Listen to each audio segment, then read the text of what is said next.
Hey everybody, welcome back. How you doing, Josh? I'm good. How are you? Got my coffee. I'm feeling good. You got your coffee? Yeah, I'm only on one cup of coffee here, so it might I'm be on I 3 or might have to 4. hit pause. So been a good week. Mm-hmm. A lot of new things, training hard. I just got crushed by Big Jeff yesterday. My chest is killing me. I'm No, that's having good.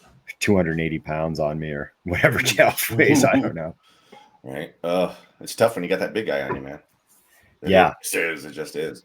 Yeah. I was just saying to a beginner in actually Jeff's class, Jeff was covering for Ryan today.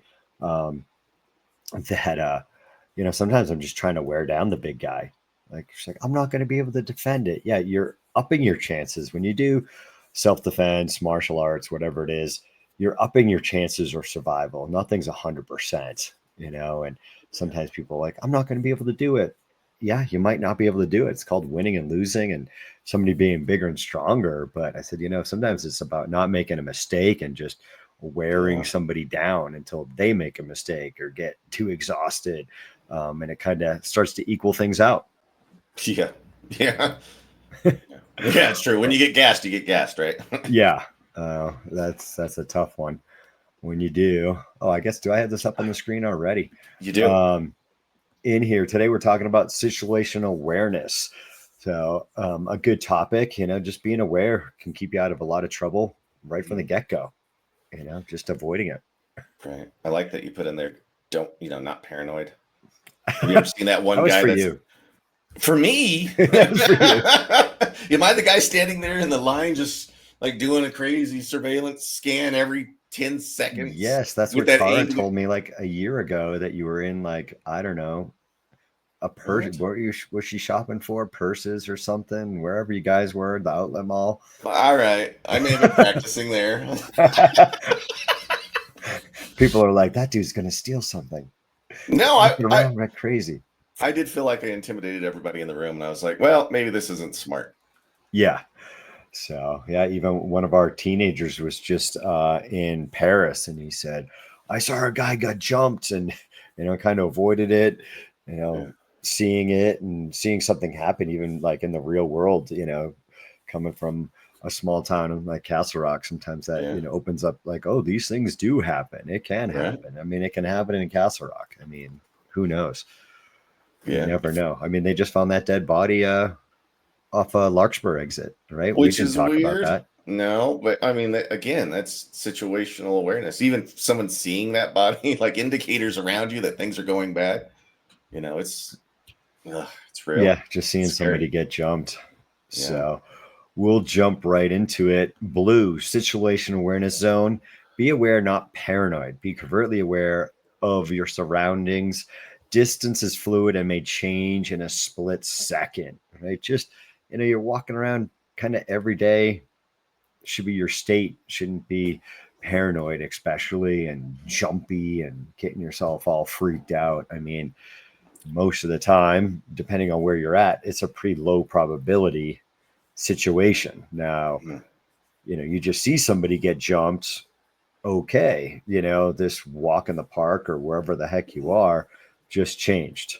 So up in your level a little bit, seeing some violence in that area, even if you can avoid it, going, okay, this might not be a good area just in general. So, and you don't know where that thing's going. Like, it could escalate from a simple assault to somebody pulling a gun or a knife or something weird, and it changes the whole dynamic. So if you can see it before it gets to you, get the heck out. I mean, like you always tell me, the first rule is go home safe. Yeah, if you can just get out of there, it'd be fantastic, right? I mean, but being aware, and you're not your head in the phone, as everybody says, or just looking around, that helps you out a lot, to avoid getting attacked by that bigger guy. Get distance. Green, and now we're more of an action zone. Somebody's close and we're thinking there is a potential threat there. Their posture shift. Somebody might be staring at you. You got to be prepared to move or strike if the situation escalates and they get closer. That 21 feet is not that far. Oh my gosh. They cover that in the blink of an eye. Yes. It's crazy how fast. I mean, a good athlete, somebody younger, Yeah, something fall. you know, I've seen guys with long legs cover 3 feet a step, and it's like, and they're on me. yeah, exactly. I mean, trying to just run with somebody that's got longer legs. I mean, one of my old training partners, Big Greg, I mean, I forgot how tall he was, but he was, averaged around 275, 285. That was my best mile time that I was just running from him. I was just trying to stay ahead of him. And his longer legs, man, for a big deal, he was, I don't know how many steps behind me most of the way. I don't know if I lost him. I can't, it's been a number of years that I did that mile with my knees and stuff. But that was my best one, just trying to run from him. But man, those footsteps were right behind me. And it just sneaks up on you. And distance is just so scary. I mean, how fast everything changes. That's why you got to be aware as much as you can without looking like Josh did at the purse store, like a personal bodyguard. All right, I admit that one I probably screwed up. Let's move on. Let's move on. Well, hey, failure is good, and going, so, hey, here's a video of you out, that would be great to see. No. Right? When we actually see it, it changes it. You're like, oh man, what a jackass I was. Right. And you can see that. Yeah. In video would be great. Maybe we can do a membership for that. We'll follow you around. Let's talk about that one before we put that one out there. I'm gonna be prepared. I don't leave the house. You know that. I don't leave the house. I know. Yellow combat zone. 6 to 9 feet. Strike or defend. And you're in the reactionary gap here. If you're behind that, we constantly talk about that hesitating. Yeah. Oh man, it's getting close here. And if you're behind the 8 ball, so to speak, you're in trouble. Yeah. You're in trouble. They hit you first. That can be all they need because you're behind. Yeah. It's a tough position to be in when you are, do I need to hit this person? Yeah. Sometimes old, safe than sorry and all that stuff comes into play here, that you've got to feel justified. But man, if you're behind, that sucks for you. Yeah. And then I got to start thinking with my legs more, especially in that 6 to 9 feet. If I do have that opportunity, if I am aware I can do the kickoff, which I don't do. Like I always want to go to hands for some dumbass reason. Well, we talked about that. I don't know if we talked about it on the show last week, but when you do a front kick at the wrong time and you end up on your butt, that's tough. They're great. Yeah. Like any tool, it's great when you deploy it at the right time. But when you deploy it at the wrong time, it stinks. Yeah, I saw it with the teenagers last night. I mean, and it was going slow and you still fall on your butt. And it's like, it's that gamble. But when you can keep them at that distance with your foot, it's great. Yeah. Like, it's great. Yeah. I mean, a gamble / you've got to train it. It's like everything else. I was telling the class last night, maybe just work on guillotine choke for a month or 6 months, and get really good at it. That's how I teach. I'm constantly, refining or doing the same lesson over and over again, for a week in different age groups, different classes, different skill levels sometimes. But just doing it over and over again, you refine your stuff and, you got to work that front kick. You got to work it. If it's just here and there, yeah, it is probably a gamble because you didn't train it enough. Mm-hmm. And now you deployed that, tool at the wrong time. And then that has consequences, right? You make a decision, doesn't work, you got to move on to the next one. And hopefully you get to somewhere, right? That's why you got to train every single day, really. I mean, you really have to train all the time to get super proficient at this stuff. It's wild. Yeah. If you want to up, the whole thing, up your odds. You want to up your odds, you better be training on a consistent basis. It's something I kind of talk about in classes. Like, you want to get to black belt, man, you've got to train more and more and more. And that's, depending on how good you want to be.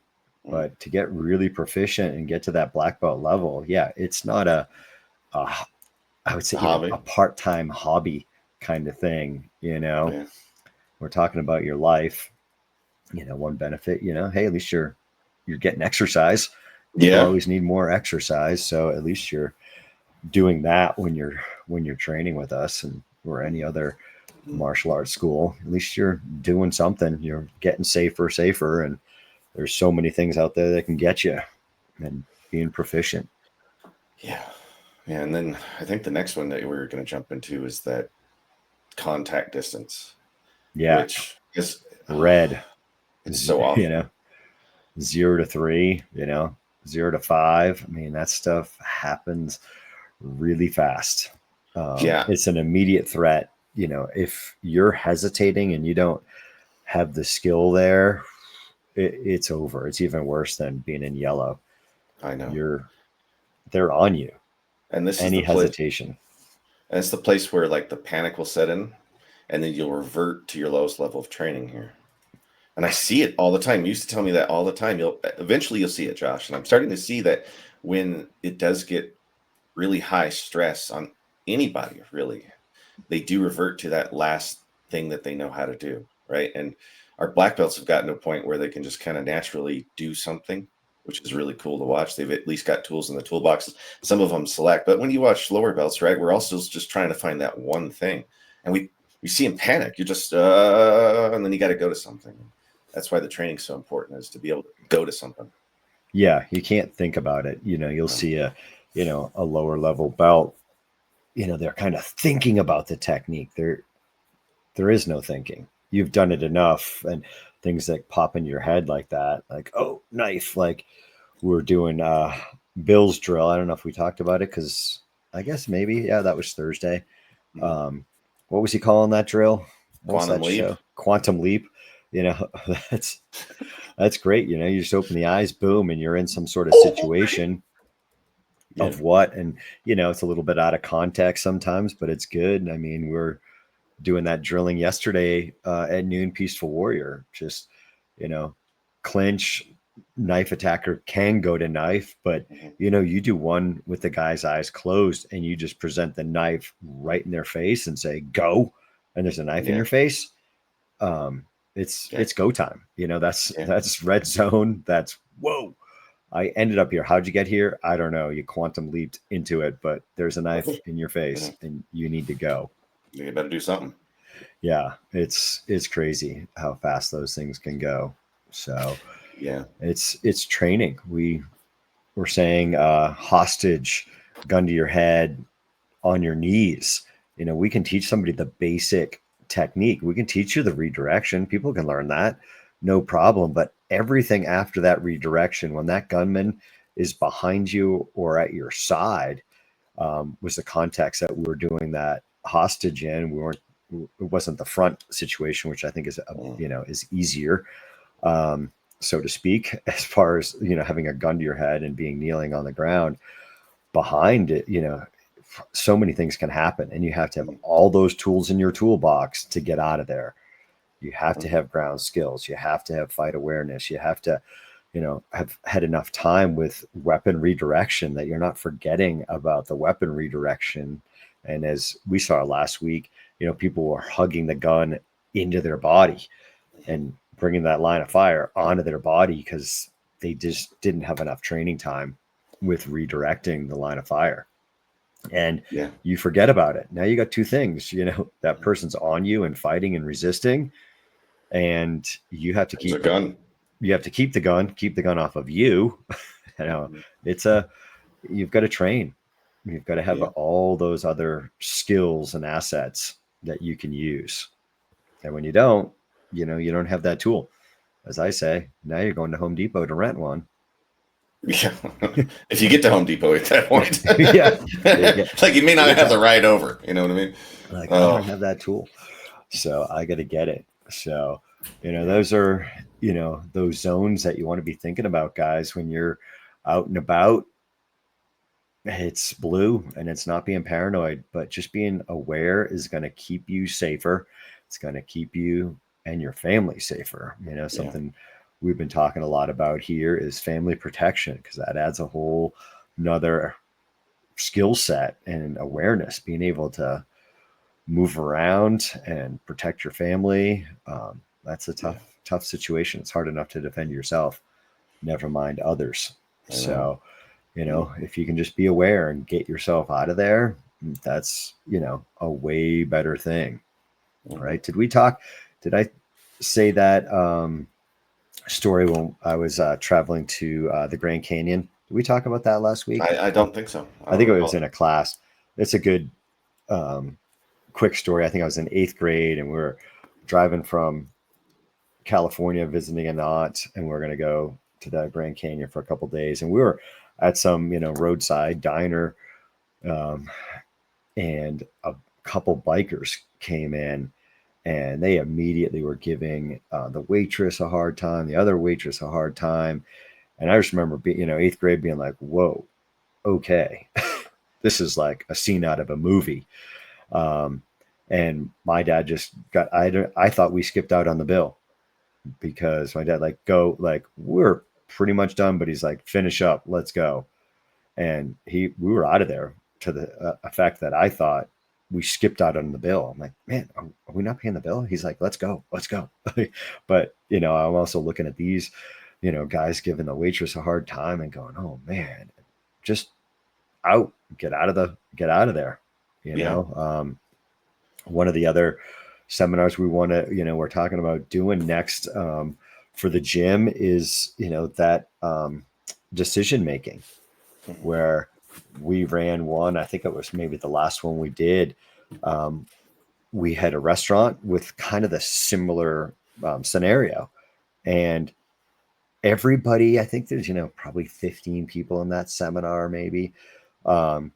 Everybody went and got seated at that restaurant except for one of my guys. One guy said, I don't think I'm going to dine here. Really? Have a good day. And I'm like, all right, do you want to just run the scenario anyways? Because that was the right choice. But do you want to just go into that scenario and just, hey, you quantum leaped into it.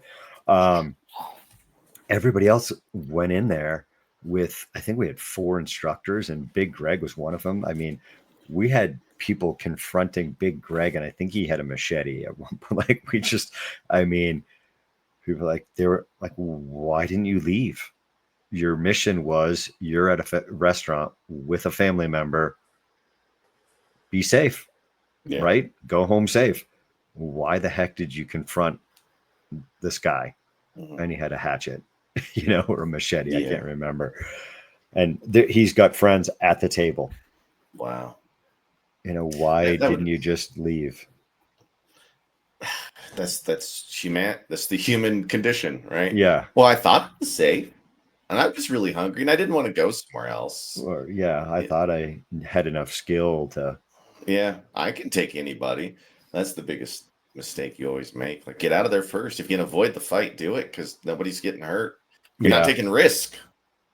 Yeah, exactly. So just be aware, guys. Train more, suck less.